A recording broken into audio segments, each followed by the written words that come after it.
Dito. Kaya mamaya, ako na magpapaliwanag sa kanila. Oo.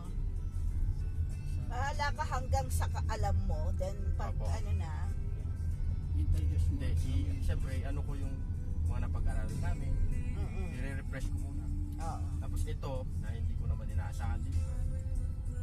Pati dati yung dollar income, hindi ko inaasahan din. Pero pinag-pray ko. Kaya nung nagka, ano ako, tita, Answer prayer eh. nagka-dollar ako. Iba yung naramdaman ko. Yun yung sinasabi. Iba na Iba na ang naramdaman dating, ko oo. sa akin.